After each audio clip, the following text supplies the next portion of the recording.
What is good, YouTube? I'm coming at you with an 0-16 challenge. Basically, I got the biggest bust of our recent history right here on this team. Everyone that's still in the game hasn't went over to Canadian Football League or something like that. So at quarterback, we have Brock Osweiler. Obviously, his rookie season, he did all right. But then he got that big contract over in Houston and could not do anything. And then we got E.J. Manuel here. He even lost some confidence just having to come over to the Browns in the first place. Obviously, a very high pick. Eddie Lacy, beginning of his career, yeah, he had a good start, but then these weight issues later in his career, he just has never bounced back. Bernard Pierce, big fumbling problem. He's from Temple, third round pick, I believe. Not really what he was supposed to. He didn't really pan out as he was supposed to. Let's see, wide receivers. Browns have one of the biggest bust, I would say, in Josh Gordon. He has the talent, but he just can't get on the field because he likes to smoke so much. Brian Quick, next up. I think he was a second round pick, if I recall. Not too good. DGB, height, weight, and speed guy. Absolute combine shatterer. Just has not lived up to expectations. Kevin White was supposed to be that big guy to come in and replace Brandon Marshall, and he hasn't done anything. And then you got Moritz Boehringer, that guy from Europe that they were all talking about during the draft process, I think 5th round by the Vikings. Jason Morrow, tight end, drafted in the 2nd round in like 2014, has not panned out. Greg Robinson definitely hasn't panned out either. I think he's on the Lions now, if I recall. Luke Jokel definitely has not been doing his thing. Center and right guard, I had trouble finding a huge bust, so I'm just going to leave them. Eric Flowers, I moved him to right tackle. Obviously, he's terrible for the Giants. Quentin Coples at left end. He's a free agent in real life right now. Definitely not the best. We have Dion Jordan at right end. And we have Marcus Smith playing right end, actually, but still. D-tackle, I couldn't find anyone. And Cushing, he's a talented player, but he's always suspended for one reason or another, so I had to throw him in with these. Corner, we got Jamar Taylor.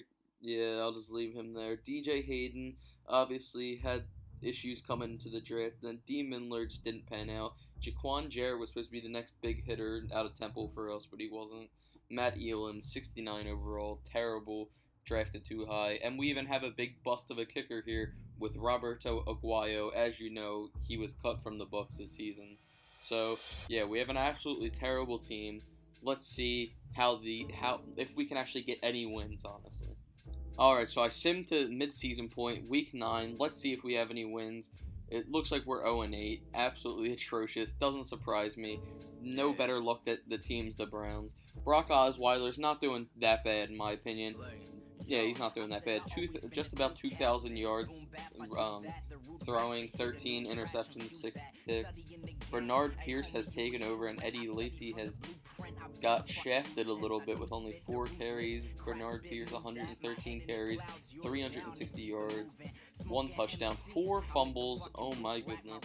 Definitely showing his bust right there. Gordon, 33 receptions, 447 yards, 2 touchdowns. Looks like DGB is doing pretty good. 29 receptions, 472. Let's see how this awful O-line's panning out, and just how I thought. Halfway through the season, Eric Flowers has already given up 15 sacks, and Greg Robinson has given up 8. Let's see, Brian Cushing's not doing too bad, because he's a talented player, just doesn't stay on the field too much. So, let's see, DJ Hayden's doing alright, okay. Let's see if we have any sacks, because I would be surprised. Quentin Coples, 4.5, he's doing his thing. And Marcus Smith and our D-tackle at 2.5. Interceptions, Cushing with 2, and Jamar Taylor at 1. Robert Aguayo has bounced back a little. He's 8 for 9 on his field goals. Much better than you would expect from somebody like him, honestly. So, yeah, there's that. Let's sim to the end of the season and see what this all-time bust Browns team that we have, of course it has to be the Browns, is going to do. Oh, and while I'm at it, you guys might as well like, comment, and sub to the channel if you're new. I do Madden and 2K content, a lot of rebuild type approaches. I already did the Rams and Niners so far this year, and I'll be doing the Browns and stuff eventually, but you just have to wait for that. So, here we are. Everyone looks like they have down arrows on their name. We went 3-13, much better than I would have expected, not gonna lie. Love to see what teams we beat. Let's check out the stats here first. So, Brock Osweiler doesn't look like he did that bad. 3,500 passing yards, 23 touchdowns, 10 interceptions. Kind of carried this team a little, not gonna lie. Very good showing from him. It looks like EJ Manuel came in at some point. Maybe he got injured. Alright, Bernard Pierce, 566 rushing yards, 5 fumbles, 2 touchdowns. Terrible performance, I can't lie.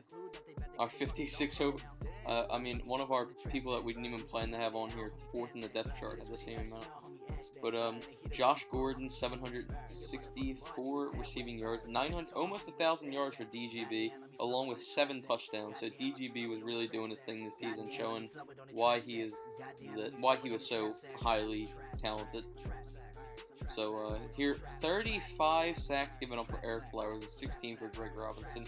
Eric Flowers is absolutely atrocious. Brian Cushing, over 100 solo tackles, very impressive. Did his thing for sure. DJ Hayden, number 2, that's kind of sad. You would assume it would be another linebacker or a safety or something, but let's see these sacks. Alright, so Marcus Smith ended with 7 sacks.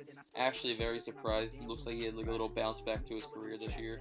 Brian Cushing, 5 interceptions. No one else got over 1, which is kind of sad. And Robert Aguayo, 81%. So, yeah, now I'm going to go check out who we actually beat, because I'm pretty concerned that we beat anyone with such a bad team.